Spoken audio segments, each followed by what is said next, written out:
Chargers at the Raiders, both teams 5-8. The game itself, I mean, it's Easton Stick versus Aiden O'Connell. It's football, it's on TV, and there aren't many of these left. I'm not employed by or sponsored by Amazon, but I'm telling you this, you're going to miss it when it's gone. And bad football is still better than no football. So tune in and watch Easton Stick and Aiden O'Connell.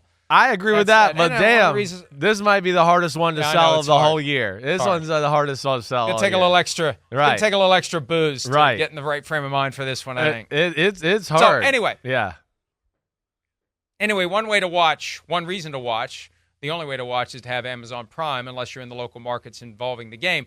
One reason to watch: Brandon Staley might be getting toward the end of his tenure as head coach of the Chargers. Here he is talking about his future. Have you had conversations with ownership about your future here throughout the season at all? No. And do you feel comfortable that you'll finish out the season this year if things continue this way? I'm just focused on Thursday, Chris. Getting ready for Kansas City. Getting ready for Oakland. I mean, what else can you say? What else would you say? He's aware of the noise. He's an adult. He knows how this works. Very rarely does a head coach leave a job on his own terms. You stay as long as you thrive, and the moment you don't thrive for long enough, they fire you. That's how it goes.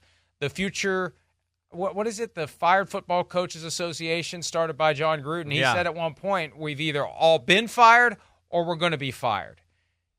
Bill Walsh walked away on his own terms. Yeah. There aren't many that get to say, Sean Payton, I am retiring. Don Shula retired. Yeah. Right, but Payton didn't walk away. No, but he walked away out of that spot to go somewhere somewhere else. Yeah, right. Yeah. It doesn't happen very often, though. No. You're getting fired at some point.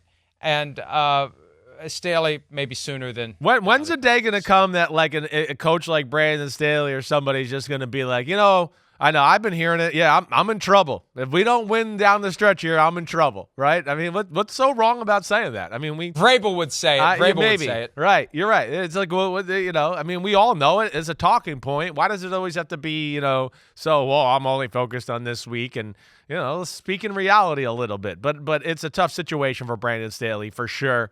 It is, and I think the writing's on the wall there. I mean, come on. They went to the playoffs last year, and you and I and everybody else that knows anybody in football knows they were this close to making a change last year. I mean, after having a 27-point lead in the wild card round.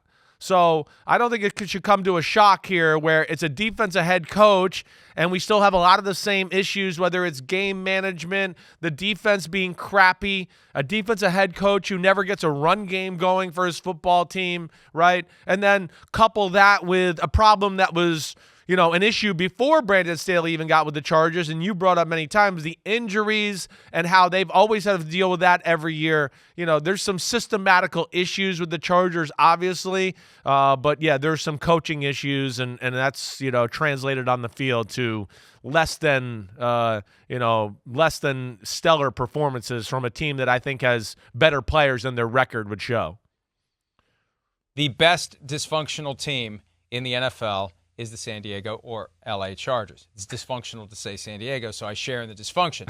But they have issues. And it makes me wonder, will they even fire Brandon Staley? Dysfunctional teams do dysfunctional things. The rest of us would move on. The rest of us would recognize it's time for a change, and specifically an offensive head coach. But maybe Dean Spanos will decide not to. Maybe he'll decide to give it another year. We need to see what Kellen Moore and Brandon Staley can do together. We need to just keep moving forward. Maybe they don't prioritize winning. Maybe it's enough to just make a profit. There are teams out there that act like they want to win, but really just want to count the money at the end of the day. They're just happy to be in the game. And if we win a Super Bowl, so be it. That's great. But we win every year financially. That's the dirty little secret that all 32 teams enjoy. And they keep it quiet because they don't want fans to think of it as a business. It is a business, and they're all kicking ass. They're all winning. They win the Super Bowl every year, all 32 teams, as the franchise values go up and the money keeps going up and up and up. Hi, it's Mike Florio. Thanks for watching PFT on YouTube. Hit subscribe for the latest news and analysis from Pro Football Talk.